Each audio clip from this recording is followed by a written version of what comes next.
Ayam Abbas, votre coup de cœur, c'est le monologue « La France contre les robots » de Georges Bernanos, que vous allez d'ailleurs mettre en scène avec Jean-Baptiste Sastre. Pourquoi ce coup de cœur?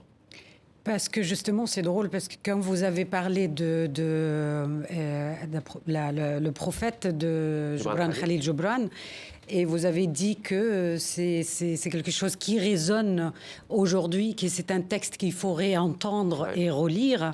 Et c'est exactement pour la même raison, en fait. J'ai l'impression que Bernanos, un écrivain français qui mord il n'y a pas vraiment longtemps quand on regarde ça, en 1948, et qui a vécu les deux guerres quand même qui ont ravagé la France et qui ont quand même instauré la politique de la France aujourd'hui.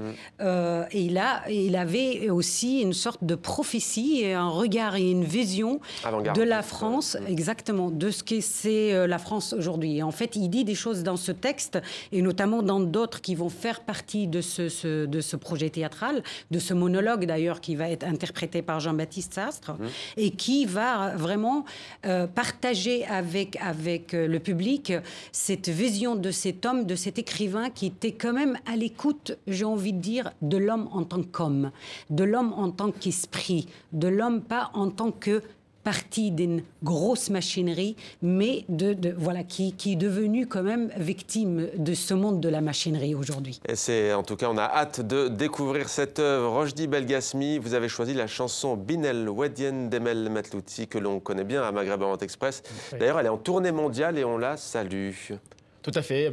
C'est une reprise de Amel, en fait. C'est une chanson populaire qui a été chantée par un grand chanteur populaire qui s'appelle Smaïl Hatab, qui a joué dans la Nouba, en fait, de Fadl Jaziri dans les années 90. C'est une chanson qui raconte une histoire qui raconte la résistance de la Tunisie, en tout cas. Et donc, j'aime beaucoup la reprise de Amel. Je la salue pour ce beau travail, en tout cas. Et je pense que c'est l'une des chansons sur laquelle j'ai vraiment envie de travailler. Et j'essaie vraiment de chercher tout autour, parce qu'il y a beaucoup d'histoires tout autour de cette chanson, et de ces rythmes aussi, parce que là, Amel, elle le fait a cappella, mais il y a des rythmes qui accompagnent. En tout cas, sa voix, elle fait toujours frissonner. Hein, ah oui. Elle a une magnifique voix, Amel Matlouti. Rachid Koraïchi, vous aussi, c'est de la musique, c'est de la chanson. C'est une chanteuse qui s'appelle Noma Omran, elle est syrienne. Oui. Écoutez, c'est un couple d'amis qui ont emménagé récemment près de mon atelier, donc probablement collé à 2 mètres de mon atelier. Ils viennent d'Alep, de Damas. Mohamed Oussama, qui est réalisateur de films, qui sont merveilleux tous les deux. Et elle a une voix extraordinaire. Elle a appris à Alep auprès donc, de chanteurs de Muazzin.